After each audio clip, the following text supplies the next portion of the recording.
Hey guys, welcome back to another episode from my kitchen. In recent times, I have been experimenting a lot with millets and trying to incorporate whole grains in everyday cooking whenever possible, but without compromising on taste. Millets are loaded with nutritious health benefits and they are ideal for especially diabetic patients. Making dosa at home is not a big deal, but making that perfect and crispy dosa every single time depends on various factors, and of course you need practice. So I'm here today to show you how to get that crispy golden brown color dosa even when using millets. And I'm going to show you different variations you can make with the same batter. So one batter, and I'm going to show you 3 variations.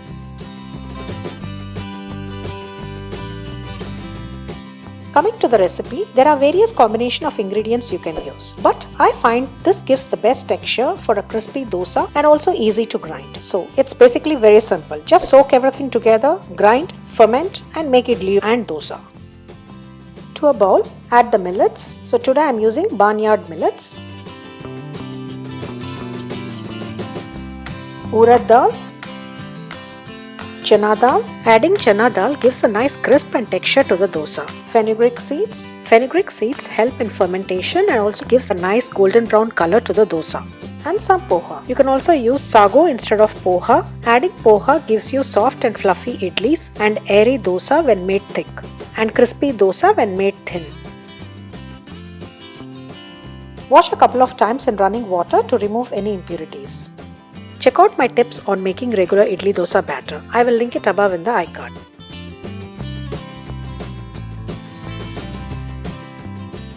Soak everything together in lots of water for a minimum of 5 to 6 hours.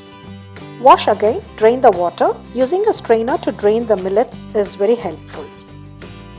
And today I am going to grind in a mixie. You can also use the wet grinder to grind it, but I prefer to grind millets in mixie as I don't make large quantities as we need to consume it quickly. Now grind in batches depending on the quantity you soaked and your blender capacity. Add very little water, around maybe 1 cup in total to aid grinding. Be careful while adding water to millets while grinding. It may not need that much water. Grind to a smooth fine paste. Now transfer to a container that has enough room for the batter to ferment. This is a very important step, otherwise it will overflow and your batter will be all over the place the next day.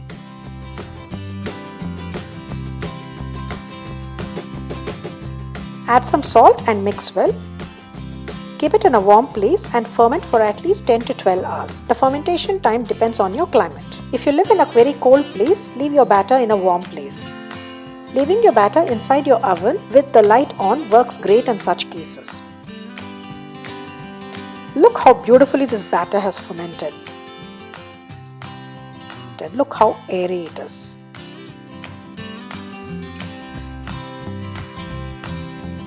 Once the batter is fermented, mix well and store it in the refrigerator and use it within maybe maximum 3 days. Unlike the regular dosa batter, this batter doesn't stay good for many days. So now first let's make idli.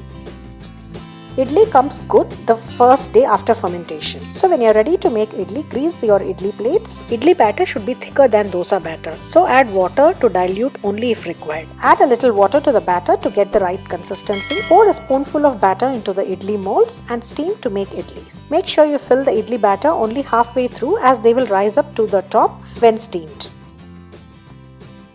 I have a detailed video on how to make soft idlis. I will link it above in the iCard. So now let's check how our idlis have come out. Look how fluffy the idlis have turned out. The texture is really great. So now let's make dosa. Add a little water to the batter to get the right consistency. It should be of pouring consistency, like your regular dosa batter. Make sure it's neither too thick nor too watery. If the batter is too thick, the dosa won't cook evenly. Heat a pan over medium-high heat. Pour a ladleful of dosa batter over the pan and spread the batter evenly in circular motion starting from the center. Now pour a teaspoon of oil or ghee around the edges and increase the heat. Cook the dosa for about half a minute on each side until light golden brown. You can also make soft dosas with the same batter, maintaining the temperature of the pan. Fold it and remove. And here you have the plain millet dosa.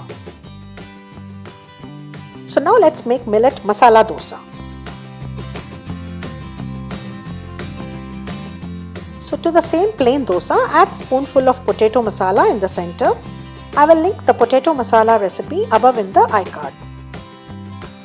And now I have a secret tip for you. Always bring the batter to room temperature before making idlis or dosas, especially when you're removing out of the refrigerator. Cold batter will yield hard idlis and rubbery dosas. Cook the dosa until light golden brown.